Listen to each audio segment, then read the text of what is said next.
ओम नमो भगवते तस्मै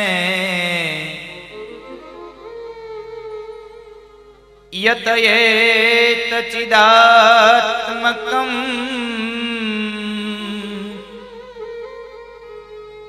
पुरुषाय दिबीजाय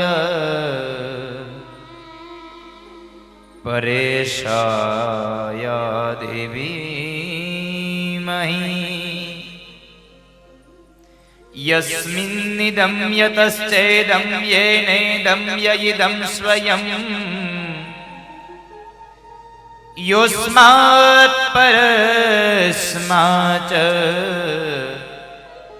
परस्तं प्रपद्ये स्वयं भुवम्।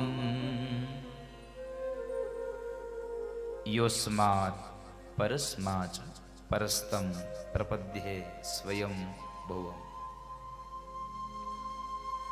ભગવાનનો સ્વયં હરિ અવતાર થયો એની ગાથા.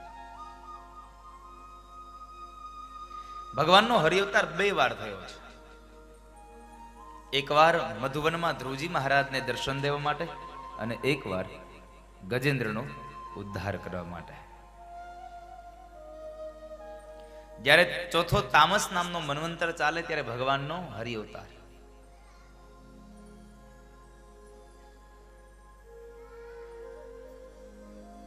અષ્ટમ સ્કંદ એટલે મન્વંતર લીલાઓ. અષ્ટમ સ્કંદનું નામ પણ છે મન્વંતર લીલા.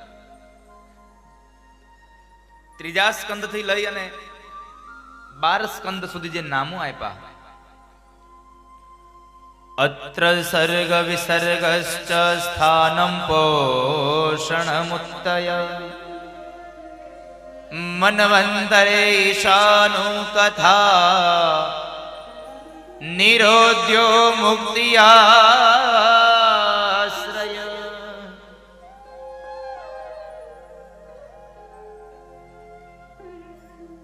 સર્ગ વિસર્ગ સ્થાન પોષણોતિ મન્વંતર ઈશાનો નિરોધ્ય મુક્તિ આશ્રય. આજે 10 લક્ષણો બતાવ્યા. એમાંનું મન્વંતરનું જે લક્ષણ, એ મન્વંતરની કથા એટલે અષ્ટમ સ્કંદ ચોથા તામસ નામના મન્વંતરની અંદર ભગવાનનો હરિ અવતાર થયો. ભગવાન હરિરૂપે પ્રગટ્યા છે.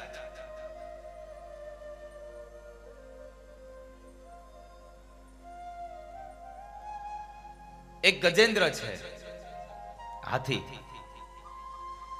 એક એની પત્ની છે, એના બે બચ્ચાઓ. હાથીના બચ્ચા બે ખોલકા. આ બધા લોકો પર્વતમાં રહે છે. હાથી, એની પત્ની હાથણી અને એના બે બચ્ચા ખોલકા.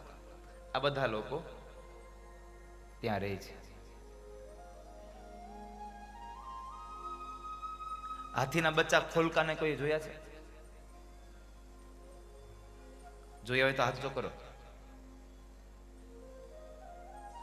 જેને હાથીના બચ્ચા ખોલકાને જોયા છે ને હાથ જો કરો.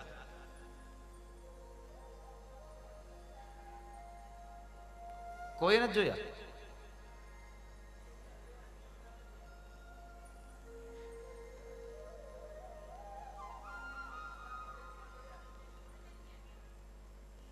એને મદન્યા કહેવાય.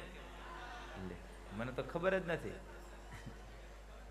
સારું થયું, મને મતું તમે કથા સાંભળતા જ નથી. તમે અહીંયા આવો છો પણ તમારું ધ્યાન બીજા હશે એટલે મને, જો કે આમ તો મને ખબર જ નહોતી. આ સારું થયું તમે ઉભા રહો, લખી લો મદન્યા કહેવાય. હે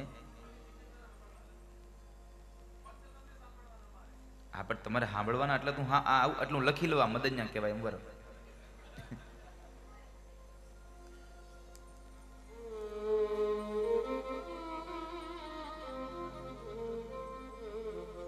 હાથીના બચ્ચા મદન્યા. મદન્યાને કેટલા લોકો જોયા છે? મદન્યા એટલે જ જોયા છે. હાથીના બચ્ચા મદન્યા કેટલા લોકો જોયા છે?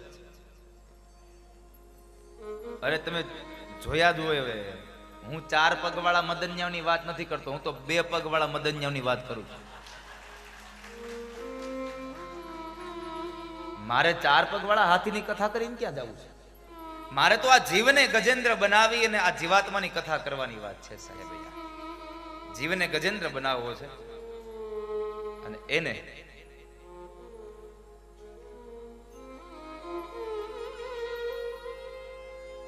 આ સંસાર રૂપી આ ગજેન્દ્ર, આ જીવ રૂપી આ ગજેન્દ્ર,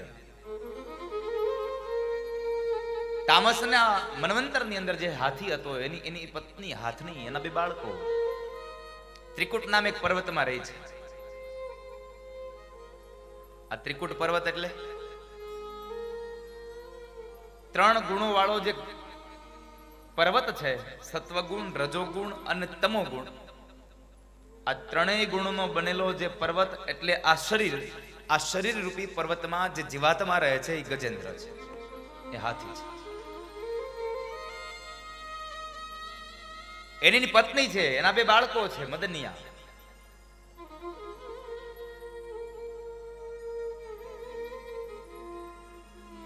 સંસાર રૂપી આ સરોવરની અંદર એ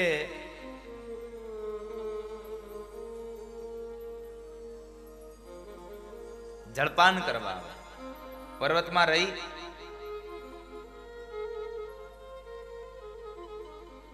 વૃક્ષના પાંદડાઓને એના ફળોને ખાય, પોતાનું પેટ ભરે અને પછી નીચે સરોવર છે, એ સરોવરની અંદર એ હાથી જળ પીવા જાય. હારે હાથની હોય, એના 2 બચ્ચાઓ હોય. આ જીવાત્માનું પણ આવું જ છે. જ્યારે પરિવાર સાથે રહેતો હોય અને જ્યારે આ લૌકિક વાસનાઓના આ રસાસ્વાદને માણવા માટે આ સંસારમાં એટલો ડૂબી જાય એ ભૂલી જાય છે કે સંસારની અંદર એક કાળ નામનો ઝુંડ રહે છે, એ મને પકડી જશે. કાળ નામનો એક ઝુંડ રહે છે ને એ મને પકડી જશે. પેલો હાથી બરાબર સરોવરમાં આવ્યો અને સરોવરમાં આવી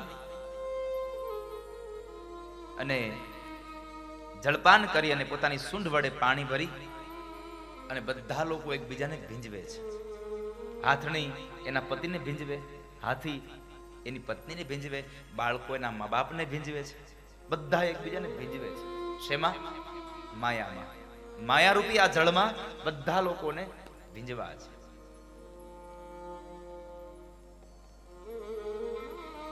અને એ સમયે હાથી એટલો મદોન્મત્ત બન્યો,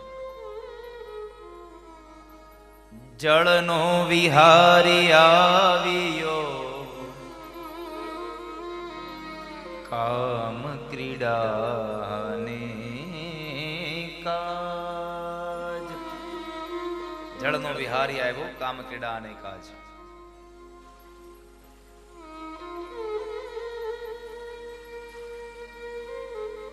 પાણી પી અને એટલો મદોન્મત્ત બની ગયો અને ભૂલી ગયો કે મારું બળ ચાલે પણ ધરતી પર ચાલે. જો આ જળની અંદર રહેલો જે ઝુંડ છે, જે મગર છે, એ મને પકડી લેશે તો હું બહાર નહીં નીકળી શકું. આ દુનિયામાં તમારી બુદ્ધિ બધી જગ્યાએ ચાલે, તમારું બળ બધી જગ્યાએ ચાલે, પણ મૃત્યુની સામે તમારું બળ ન ચાલે. મરવું પડે એ વાત નક્કી છે, એમાં કોઈ સંશય નથી. આજ નહીં તો કાલ, કાલ નહીં તો પછીના પણ દિવસમાં પણ મરવું પડશે, એમાં કોઈ સંશય નથી.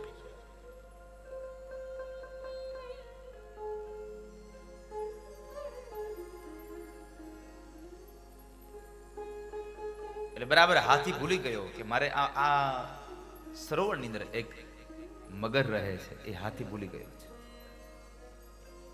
અને બરાબર મદોન્મત્ત બન્યો ને એ જ સમયે ઝુંડે આવી અને હાથીનો પગ પકડ્યો. ઝુંડ આવીને હાથીનો પગ પકડે છે.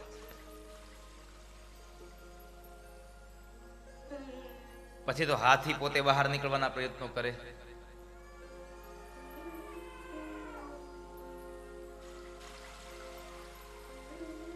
હાથણી એ હાથીને પકડીને બહાર ખેંચવાના પ્રયત્નો કરે. એના 2 બચ્ચાઓ, એના 2 બાળકો છે, એ પણ એને બહાર લઈ જવાના પ્રયત્નો કરે છે. આ સંસારના હાથીનું આવું જ છે. જીવાતમાં માંદો પડે ને પછી દીકરાઓ અને પત્ની અને બાળકો બધા આપણને હોસ્પિટલમાં લઈ જાય, અને હોસ્પિટલમાં લઈ જાય એટલે પછી ડોક્ટર તપાસ કરીને શું કહે, આ પેશન્ટની ઉંમર બહુ મોટી થઈ ગઈ છે અને હવે આનું શરીર ઓપરેશન ખમી શકે, ઓપરેશનનો ઘા સહન કરી શકે એમ છે નહીં, એટલે આને કાંઈ નહીં થાય. એક કામ કરો, તમે ઘરે લઈ જાઓ અને ઘરે લઈ જઈને સેવા કરો, ભગવાનને ધાર્યું હશે ને ત્યાં સુધી આ જીવશે. એટલે આપણે પણ ઘરે લઈ આવીએ અને પછી કોઈ પણ માણસ ખબર કાઢવા આવે શું કહી, હવે તો ભગવાન કરે સાચું. આપણે ભગવાન ભરોસે છોડી દઈએ. તેમ પેલે હાથણીએ અને એના બાળકોએ જેમ હાથી આમ જળમાં ગયો ને, ખેંચાતો ગયો, એમ પેલે હાથણી ને બાળકો બે છોડી અને કિનારે જતા રહ્યા કે હવે ભગવાન બચાવે એમ થાય. આ દુનિયામાં બધાનું આવું છે.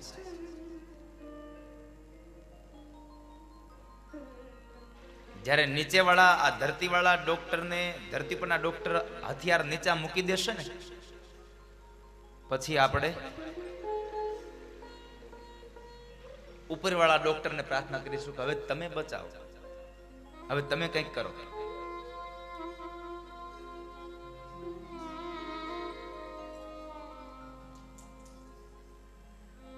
હાથણી અને હાથીના બચ્ચાઓ બધા બહાર જતા રહ્યા અને એ સમયે હાથી બહુ બહાર નીકળવાના પ્રયત્નો કરે, પણ જેમ બહાર નીકળવાના પ્રયત્નો કરે તેમ તેમ એ અંદર જાય છે, એમ એને અંદર રહી જાય છે.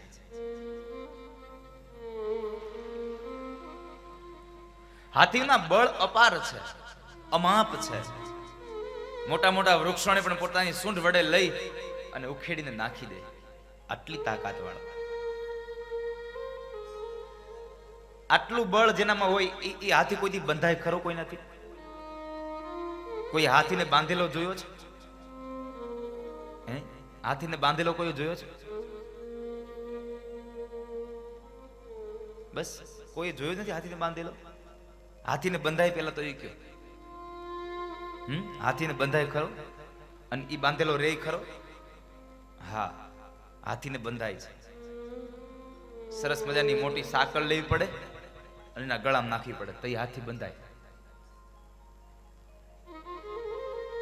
નહીં ને?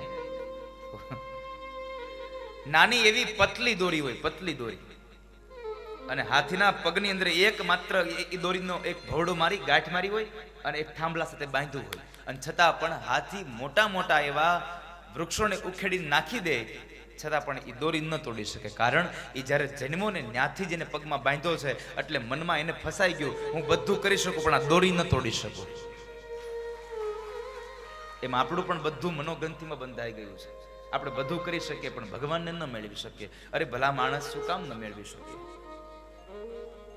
અમુક અમુક લઘુતા ગ્રંથિઓ બંધાઈ ચૂકી છે આપણા મનની, અને એ લઘુતા ગ્રંથિઓએ જ આપણને દુઃખી કર્યા છે, એમાં કોઈ સંશય નથી.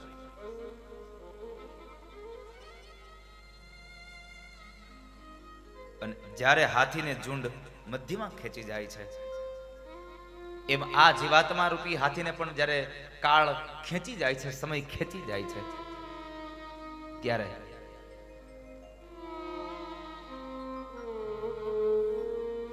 અંત સમય નજીક આવે ને, એમ લાગે કે હવે મરવાનો વારો આવી ગયો, ત્યારે ભગવાનને યાદ કરીએ.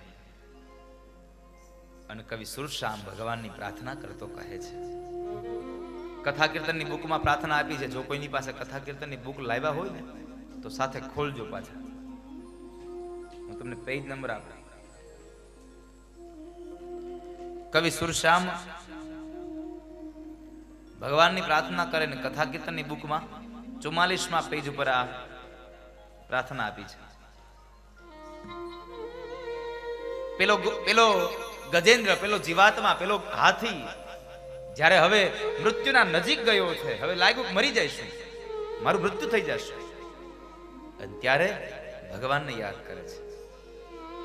હે ગોવિંદ હે ગોપાલ અબ તો જીવન હારે, ગોવિંદ હે ગોપાલ અબ તો જીવન હારે, હે ગોવિંદ હે ગોપાલ અબ તો જીવન હારે, હે ગોવિંદ હે ગોપાલ અબ તો જીવન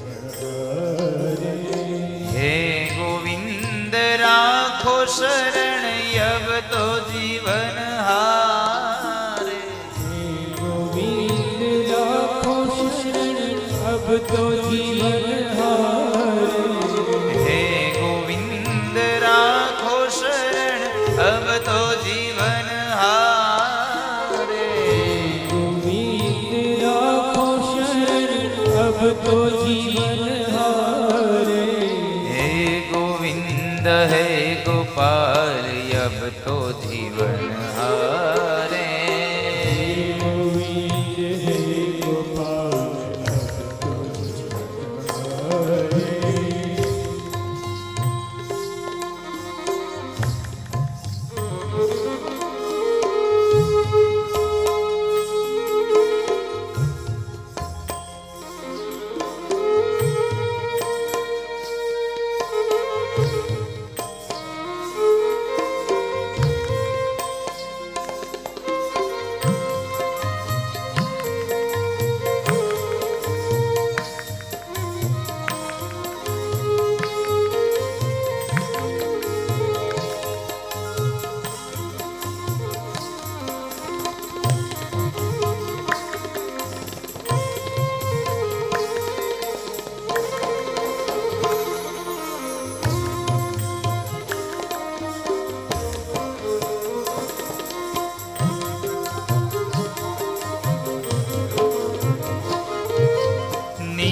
पीवन है तू गयो सिंधु के किनारे। पीवन है तू गयो सिंधु के किनारे। नीर पीवन है तू गयो सिंधु के किनारे। पीवन है तू गयो सिंधु के किनारे। सिंधु बीच बसत ग्राह चरण लय पछारे।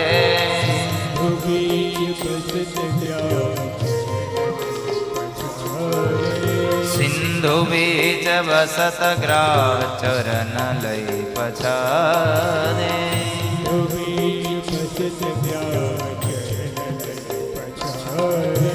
हे गोविंद है गोपाल अब तो जीवन हारे।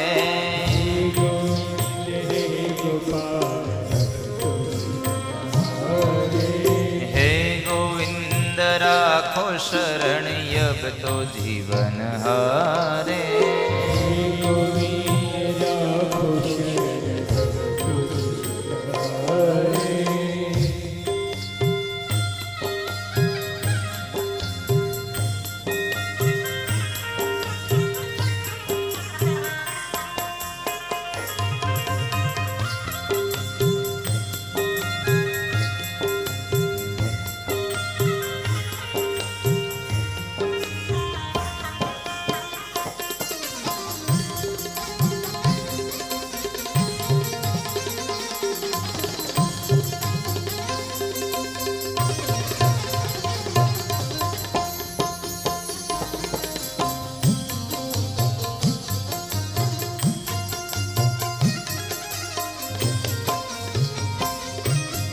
चार प्रहर युद्ध भयो लई गयो मझधारे।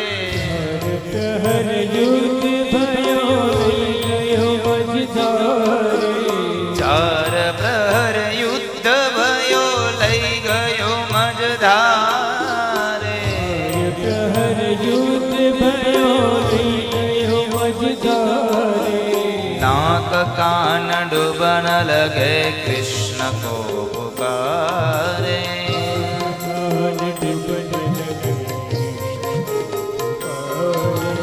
नाक कान डूबन लगे कृष्ण को पुकारे।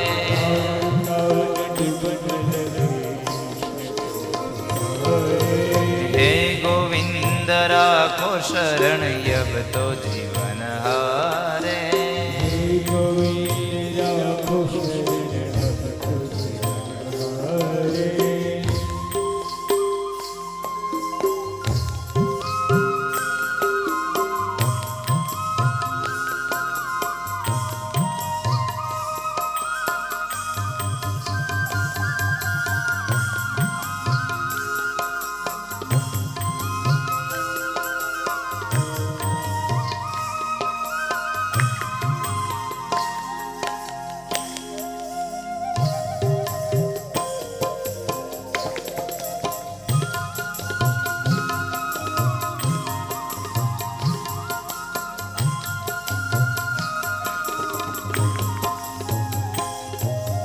દ્વારિકા में શબ્દ ગયો શોર ભયો ભારે में शब्द गयो शोर भयो भारे દ્વારિકા में શબ્દ ગયો શોર ભયો ભારે में शब्द गयो भयो भारे શંખ ચક્ર ગદા પદ્મ ગરુડ લઈ સિધારે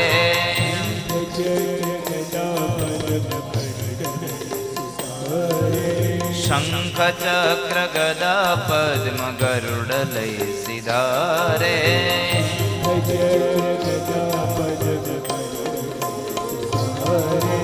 હે ગોવિંદ હે ગોપાલ યબ તો જીવન હારે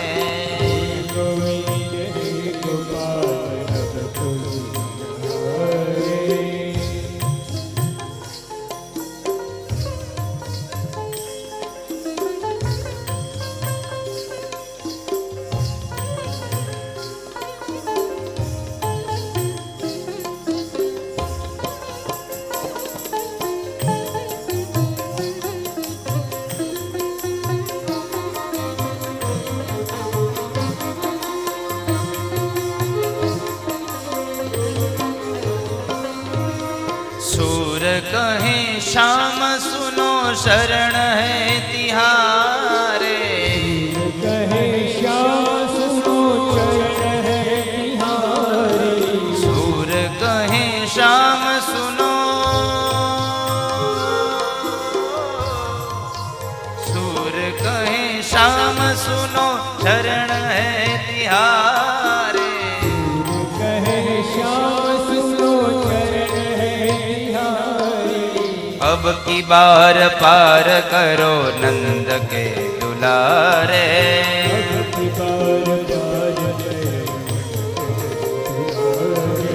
अब की बार पार करो नंद के दुलारे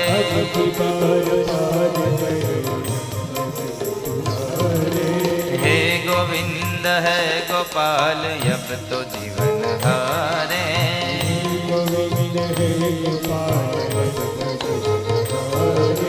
हे गोविंद राखो शरण अब तो जीवन हारे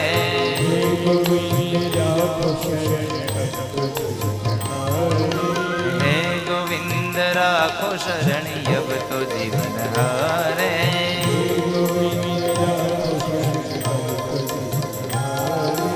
अब तो जीवन हारे अब तो जीवन हारे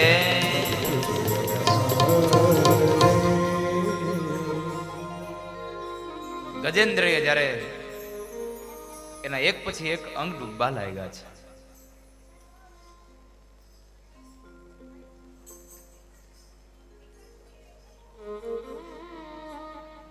ત્યારે ભગવાનને યાદ કર્યા અને એ શબ્દ દ્વારિકામાં ગયો દ્વારિકામાં ગયેલો શબ્દ સાંભળી અને ભગવાન તરત જ ગરુડ પર બિરાજમાન થયા શંખ ચક્ર ગદા પદ્મ ગરુડ લઈ સિધારે શંખ ચક્ર ગદા પદ્મ આ તમામ વસ્તુઓને લઈ ભગવાન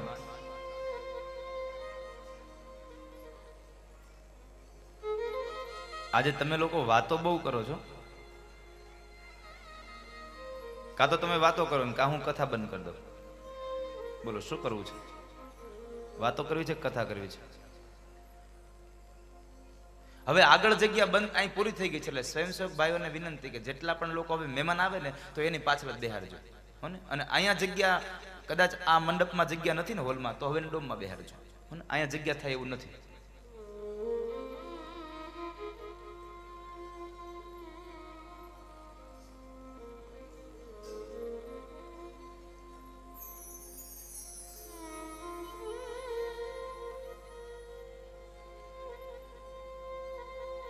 ગજેન્દ્રએ ભગવાનને પુકાર્યા અને ભગવાન ચતુર્ભુજ બનીને આવ્યા આવતાની સાથે જ ભગવાને પોતાના કર કમળમાંથી સુદર્શન ચક્રને વહેતું કર્યું અને સૌથી પહેલો ઝુંડનું મસ્તક કાપ્યું અને ઝુંડનો ઉદ્ધાર કર્યો છે ભગવાને.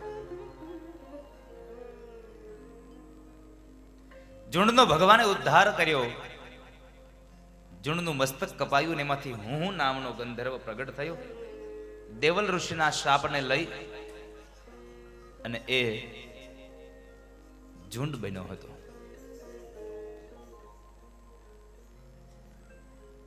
ત્યારબાદ ભગવાને પોતાનો વરદ હાથ હાથીને સ્પર્શ કરાવ્યો, ગજેન્દ્રને સ્પર્શ કરાવ્યો. એટલે ગજેન્દ્ર પણ પોતાના હાથીના રૂપને છોડી અને ઇન્દ્રદ્યુમ્ન નામનો રાજા બન્યો. અને એ ઇન્દ્રદ્યુમ્ન નામનો રાજા અગસ્ત્ય મુનિના શાપને લઈ અને હાથી બન્યો હતો.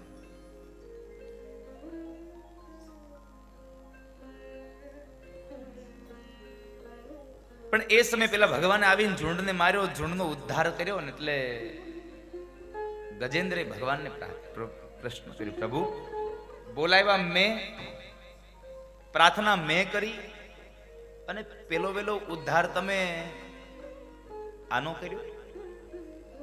તમે પેલો ઉદ્ધાર ઝુંડનો કર્યો, મારો નહીં? ભગવાન કહે છે કે હે રાજા, મારો નિયમ છે, મારો ભક્ત હોય એને પણ હું ઉગારું, પણ મારા ભક્તને ઉગારું ને ત્યાર પહેલા જે મારા ભક્ત હોય એના જે પગની સેવા કરતો હોય ને એને પેલા ઉગાડી દઉં. જેને મારા ભક્તોના પગ પકડ્યા છે એને પેલા ઉગાડી દઉં. એટલે અહીંયા ભગવાન બાદરાયણે આપણને એમ કહ્યું છે કે આ દુનિયાના જે મહાપુરુષો જે છે ભગવાનના ભક્તો છે, એની સાથે સારો વ્યવહાર કરવાથી પણ આપણો ઉદ્ધાર થઈ જાય. સંતો હારે સારો વ્યવહાર કરવાથી આપણો ઉદ્ધાર થઈ જાય. માટે સંતોની પણ સેવા કરવી, મહાપુરુષોની સેવા કરવી. કોઈ ભગવાનનો ભગવદીય જીવાત્મા હોય તો એ ભગવદીય જીવાત્માની પણ આપણે સેવા કરવી.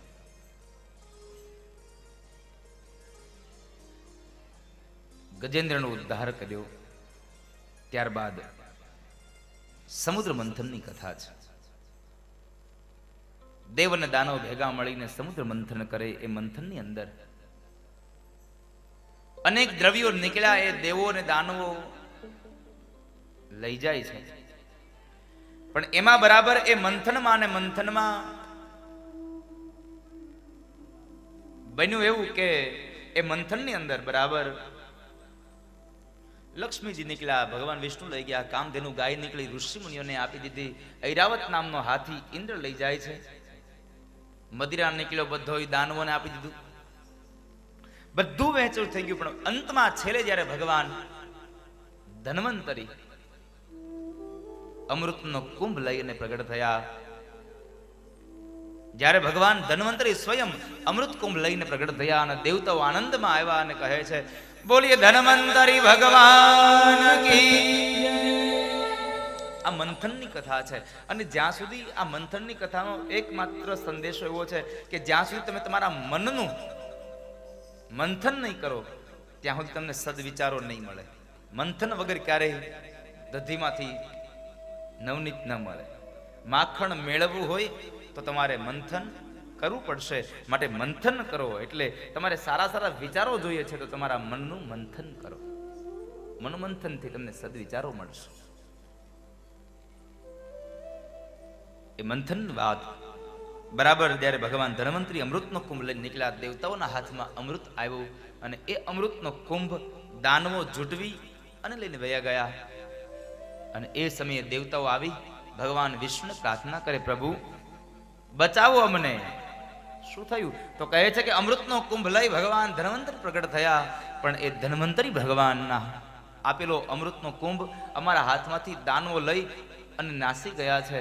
અને એ સમયે હજી દાનવો જે એ અમૃતને પીવે ન પીવે ત્યાર પહેલા ભગવાન નારાયણ મોહિની રૂપ ધારણ કરી અને પહોંચી ગયા અને ત્યાં આગળ જઈ દાનવોને છેતર્યા છે અને અમૃતનો કુંભ લાવી અને દેવતાઓના હાથમાં આવ્યો.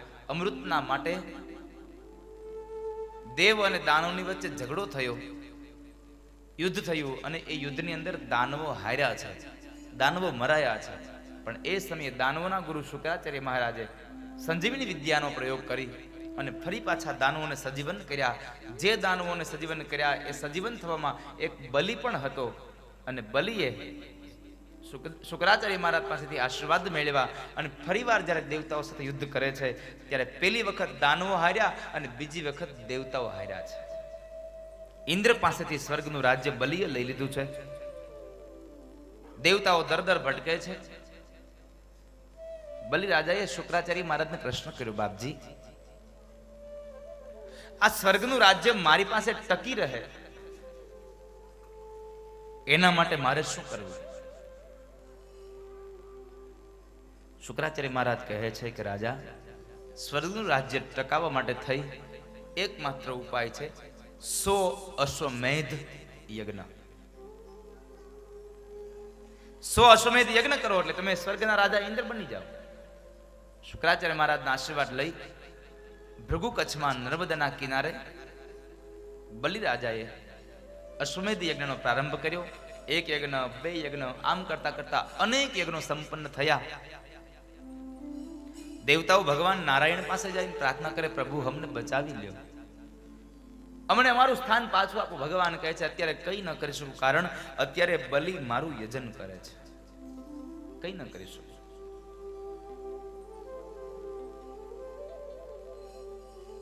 પણ હે દેવો, તમે તમારા સ્થાને પાછા જાઓ, હું તમને ચોક્કસ પ્રમાણે તમારા સ્થાન પાછા અપાવીશ, પણ થોડો સમય લાગશે.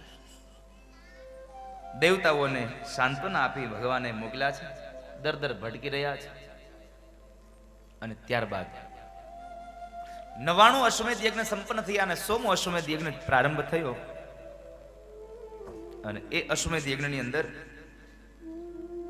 દેવોની માતા અદિતિને ચિંતા થઈ પોતાના બાળકોની, એટલે માં અદિતિએ ફાગણ મહિનાની અંદર 12 દિવસનું પયવ્રત કર્યું. પય કહેતા દૂધ. 12 દિવસ સુધી દૂધ પી અને ભગવાનનું યજન કરે છે. એ પયવ્રતને લઈ અને ભગવાન પ્રસન્ન થયા.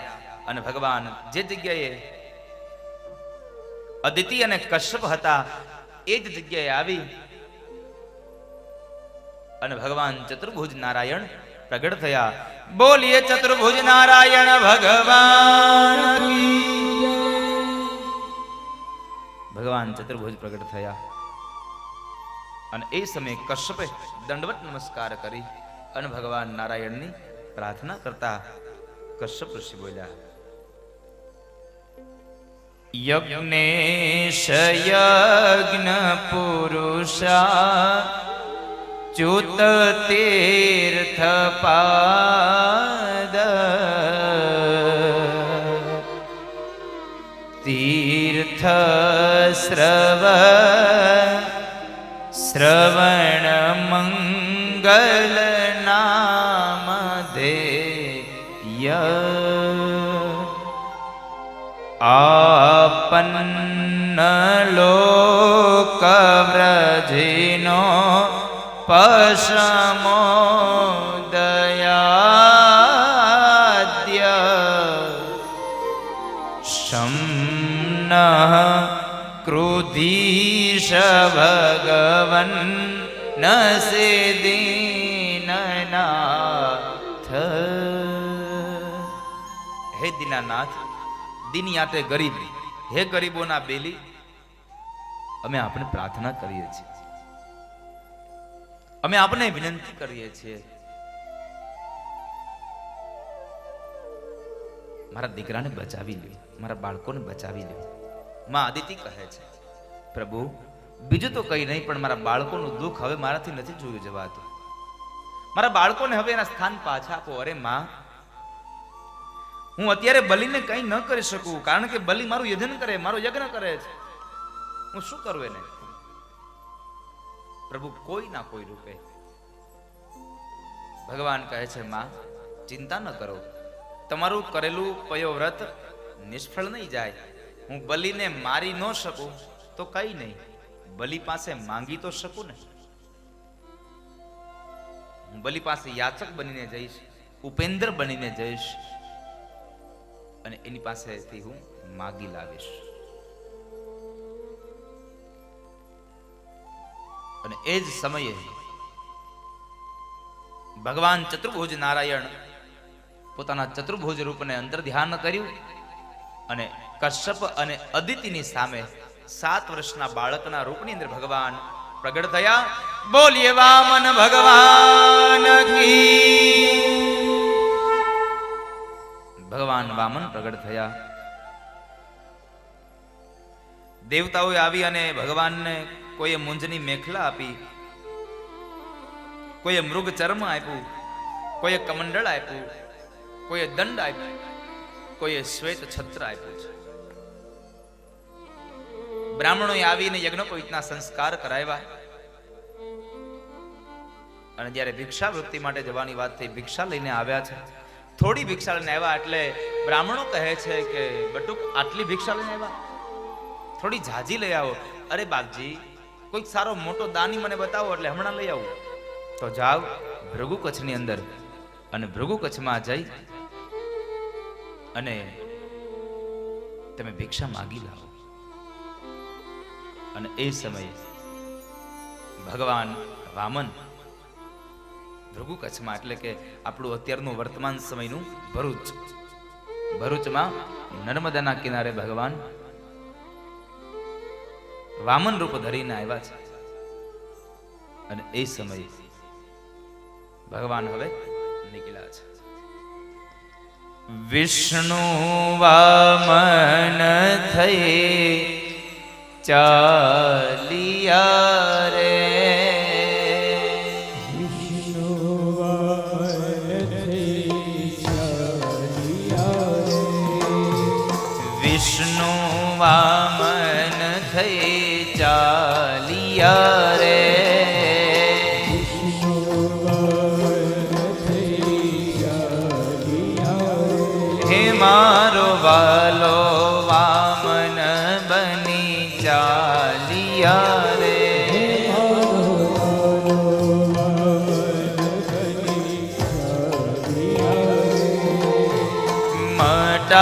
મટાડવા બીજો ઇન્દ્ર મારા વાલા,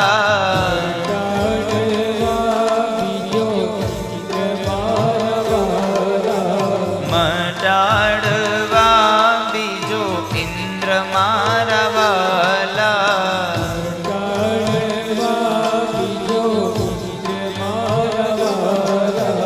વિષ્ણુ વામન થઈ ચાલિયા રે,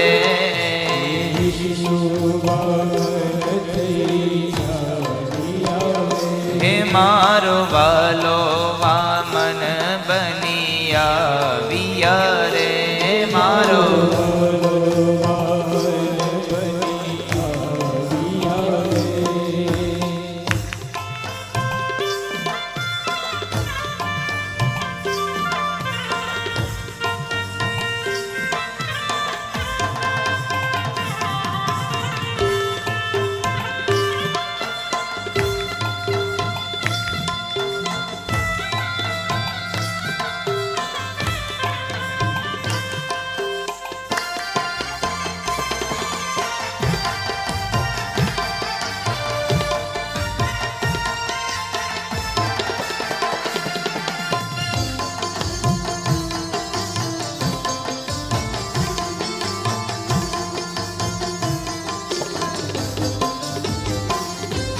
શ્વેત છત્ર શિર પર ધર્યું રે,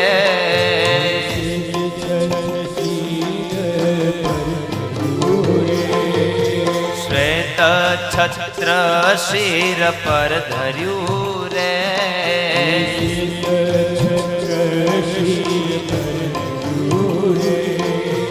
કર્મા કમંડલ સાર મારા વાલા,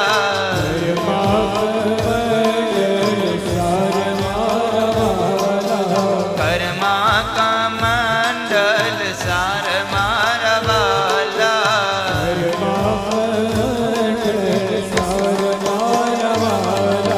વિષ્ણુ વામન બની ચાલિયા રે. વિષ્ણુ વામન બની આવ્યા રે.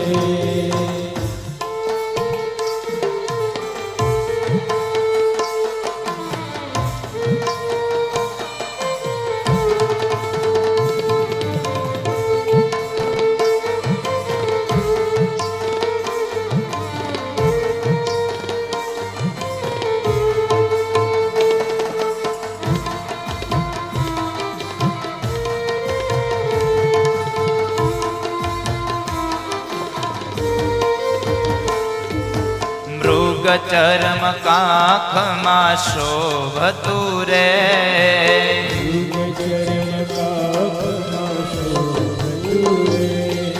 મૃગ ચરમ કાખમાં શોભતું રે.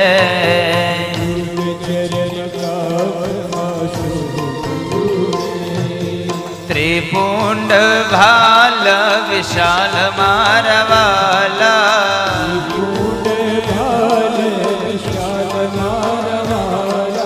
ત્રિપુંડ ભાલ વિશાલ મારવાલા.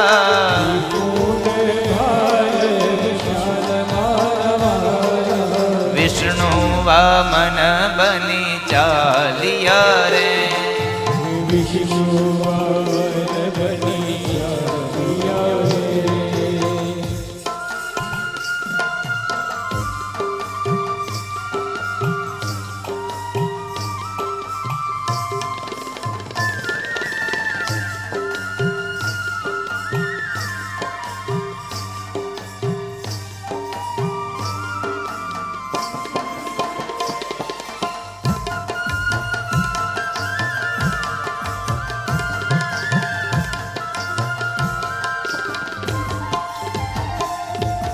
વેદ દર્ભવાલ જગાવતા રે.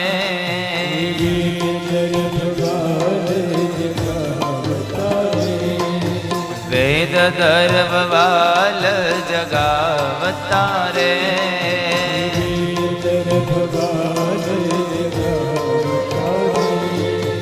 યજ્ઞોપવીત ના દાન મારવાલા.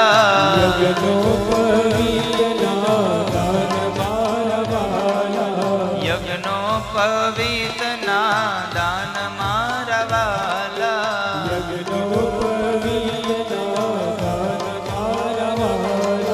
વિષ્ણુ વામન બની આવ્યા રે.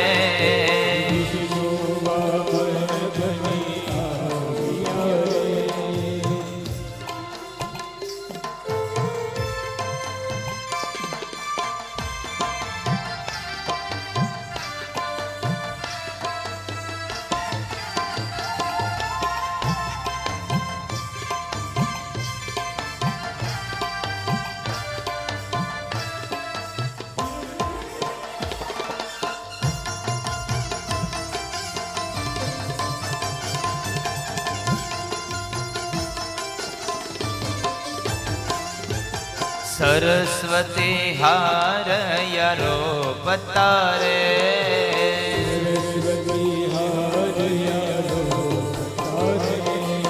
સરસ્વતી હાર યરો પતારે.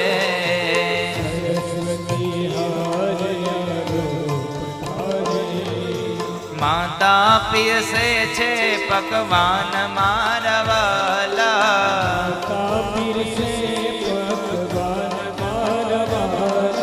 માતા પીરસે પકવાન મારવાલા.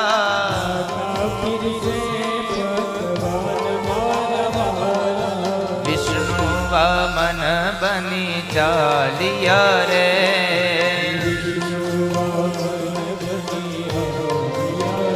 એ મારો વાલો વામન બની ચાલિયા રે.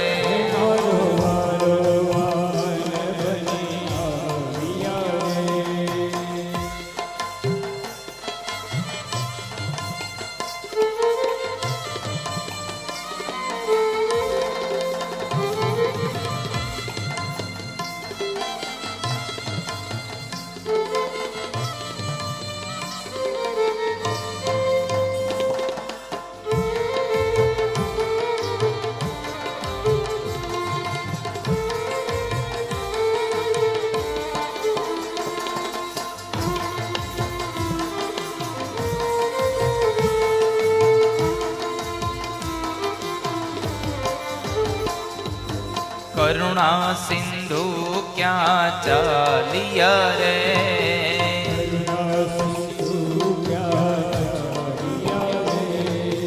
કરુણા સિંધુ ક્યાં ચાલિયા રે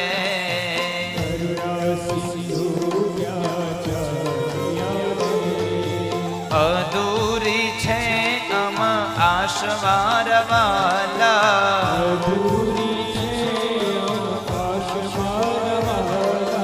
અધૂરી છે અમ આશવારવાલા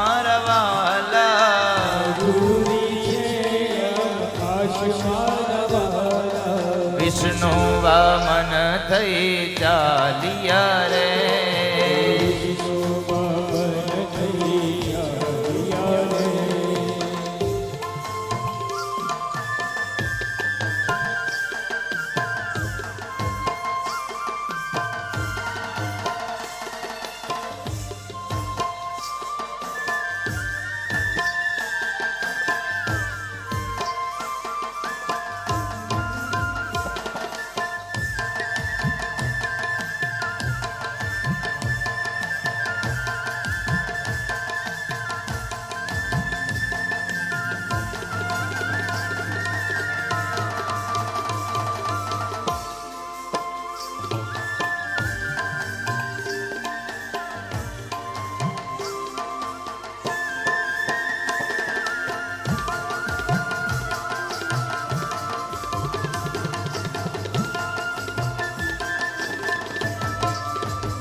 ભૃગુ કચ્છમાં હું જાવ છું રે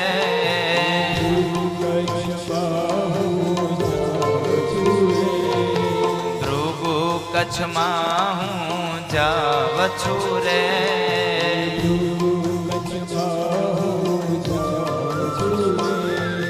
હણવા બલીનું અભિમાન મારવાલા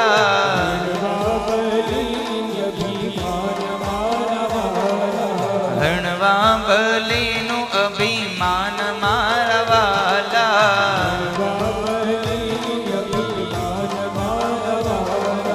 વિષ્ણુ વામન થઈ ચાલિયા રે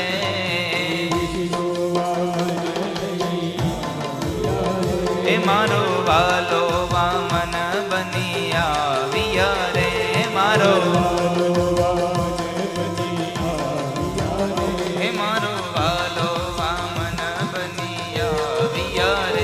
મારો મારો ભાલો વામન બની આવ્યા રે મારો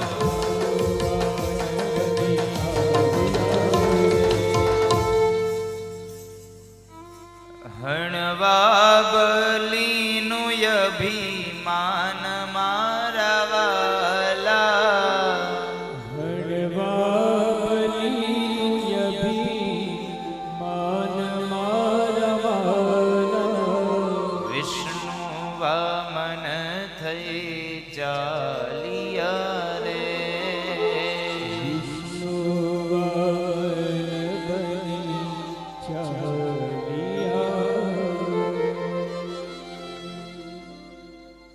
ભગવાન વામન બનીને આવ્યા જે જગ્યાએ બલિરાજા યજ્ઞ કરે છે બલિરાજાના યજ્ઞમાં દરવાજે આવીને ભગવાન ઉભા રહ્યા અને દ્વારપાળે જઈ બલિરાજાને સમાચાર આપ્યા છે મહારાજ 99 અશ્વમેધ યજ્ઞ સંપન્ન થયા અનેક બ્રાહ્મણો આવ્યા પણ આજે જે બ્રાહ્મણનું સંતાન દરવાજે આવ્યું છે ને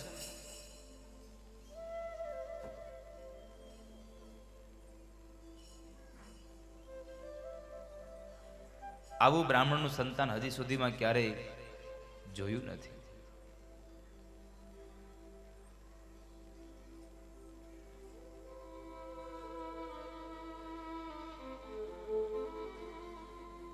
એટલે એ સમયે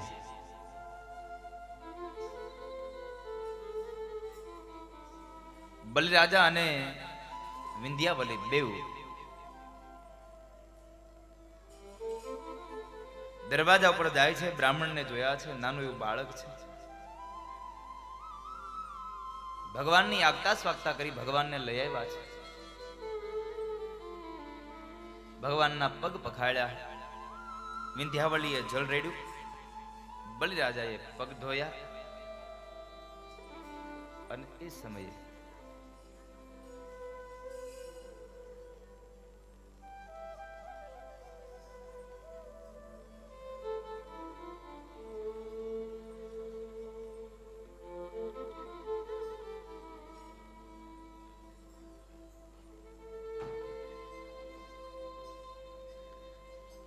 ભગવાનનું આગતા સ્વાગતા થઈ ગયું એટલે ભગવાનને પ્રશ્ન કર્યો, પ્રભુ ભૂદેવ, માગો શું આપું તમને? દાનમાં તમારે સોનામોર જોઈએ તો સોનામોર આપું, ગાયો જોઈએ તો ગાયો આપું.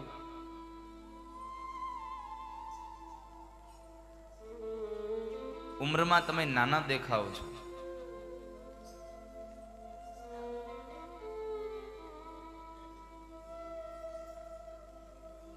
તમારે જો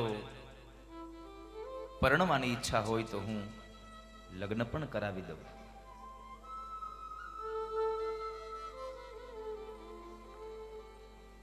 બલિરાજાએ બહુ દાનની વાતો કરીને એટલે ભગવાન કહે છે, બલિ તું આટલી બધી દાનની વાતો કરે ને એમાં કોઈ નવાઈ નથી, કારણ કે તારો બાપ કોણ? વિરોચન. વિરોચન જેવો આ દુનિયામાં કોઈ દાની નથી થયો. તારો દાદા કોણ? પ્રહલાદ. પ્રહલાદ જેવો કોઈ ભક્ત નથી થયો. તારો પરદાદા કોણ? હિરણ્યકશ્યપુ.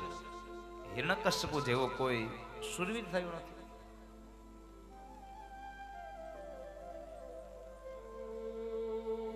એટલે તું આમ ઔદાર્યની વાતો કરે એમાં કોઈ નવાઈ નથી.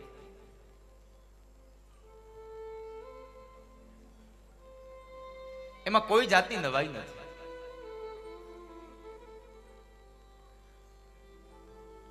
આ 3 પેઢીના નામ ભગવાને આપ્યા એટલે બલિરાજા કહે છે, તમે આટલા નાના છો તોય તમારી 3 પેઢીને ઓળખો છો? ભગવાન મનમાં કહે છે, 3 પેઢીની ક્યાં વાત કરશો? બધાને ઓળખું, કારણ કે અંતે તો હું બધાનો બાપ છું.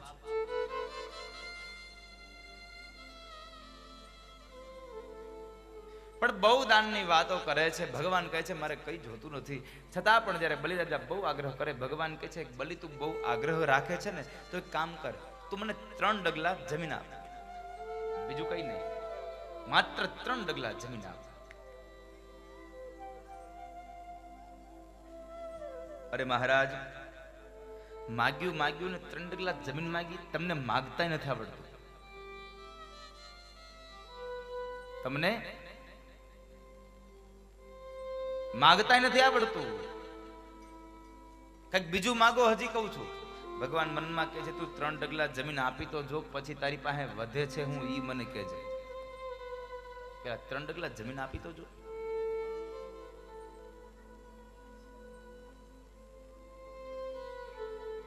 આ સંવાદને શુક્રાચાર્ય મહારાજ સાંભળી ગયા. શુક્રાચાર્ય મહારાજને શંકા ગઈ, આમાં કઈક ભેદ છે, આમાં કઈક છે. એટલે શુક્રાચાર્ય મહારાજ આંખો બંધ કરીને પોતાના તપોબળને લઈને જ્યાં જોવે છે તો એ સમયે બરાબર આ તો પેલો વૈકુંઠ વાળો નારાયણ આવ્યો છે, છેતરવા આવ્યો છે. આ તો વૈકુંઠ વાળો વિષ્ણુ આવ્યો છે. બલિરાજાને બોલાવે છે, બલિ અહીં આવ. આને કઈ આપતો નહીં હોતું દાનમાં. અરે બાપજી, ગુરુદેવ, તમે તો મને શીખડાવ્યું છે કે તારા આંગણે કોઈ પણ માણસ ભિક્ષુક આવે તો ખાલી હાથ ન જવો જોઈએ. અને આજે તમે ના પાડો છો. મેં બાપજીને 3 ડગલા જમીન આપવાની વાત કરી દીધી છે, અને હવે જો જમીન આપવાની વાત કરી, દાન આપવાનું કહું અને પછી જો દાન ન આપું ને તો હું નરકનો અધિકારી બનું, પાપી બનું.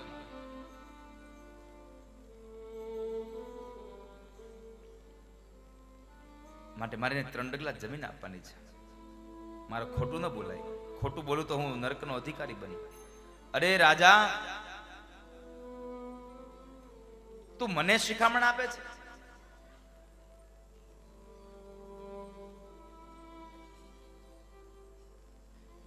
આ દુનિયામાં 2-5 જગ્યાઓ એવી છે કે જ્યાં જૂઠું બોલાઈ જાય ને તો કોઈ દી પાપ ન લાગે. 2-5 જગ્યાઓ એવી છે જ્યાં જૂઠું બોલાય તો પાપ ન લાગે. પેલું વેલી વાત કે કોઈ પણ પુરુષ પોતાની પત્નીને રાજી કરવા માટે થઈ અને ખોટું બોલે, એ બારગામ ફરવા ગયો હોય અને ત્યાંથી એ આ 700-800 ની સાડી લાવે અને પછી ઘરે આવીને એમ કહે કે આ 3000 ની છે, તો એમાં કઈ ખોટું પાપ ન લાગે. પત્નીને રાજી કરવા માટે થઈને જૂઠું બોલાય તો એમાં પાપ નથી. બીજી વાત, આપણી ઘરે કોઈ મંગળ કાર્ય હોય, લગ્ન હોય અને કદાચ કોઈ આપણા પરિવારમાં કોઈ એવા સમાચાર હોય અને આપણે જૂઠું બોલીએ તો એનું પાપ નથી. અને લગ્નમાં બેનો જૂઠું જ બોલે છે ને ક્યાં સાચું બોલે છે? લગ્નમાં બેનો જૂઠું જ બોલે. ભલે ને પછી એને ઈ ગમે એટલાનું હોય, સાડી હોય 2000 ની થઈ જાય 9000 ની, એ ક્યાં દુકાન વાળાને પૂછવા જવાના છે?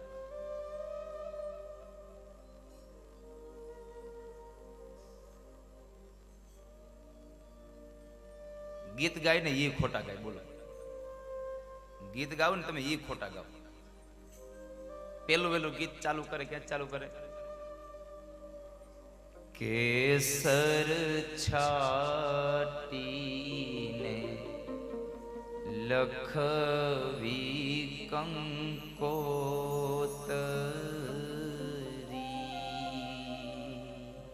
કેસર છાટીને લખવી કંકોતરી. કેવો શબ્દ વાપરો, કેસર છાટીને.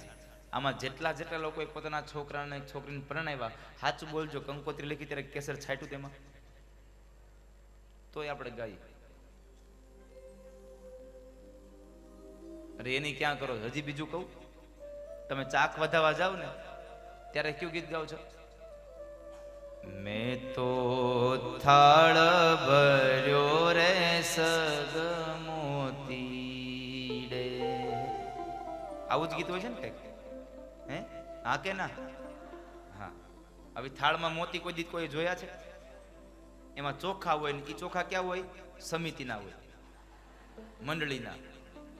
ચોખાની ભારો ભાર ધનેડા આયલા જતા હોય, અને તોય પાછા કે થાળ ભર્યો સગ મોતી રે.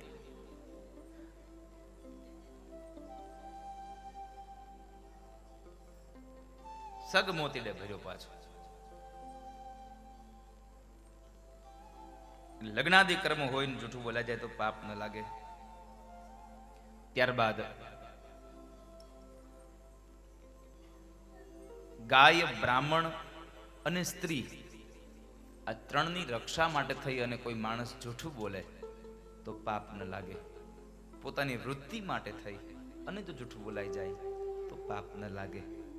પોતાનો પ્રાણ સંકટમાં હોય અને માણસ જૂઠું બોલે તો પાપ ન લાગે. એટલે 2-5 જગ્યાઓએ ભગવાને આપણને છૂટછાટ આપી છે.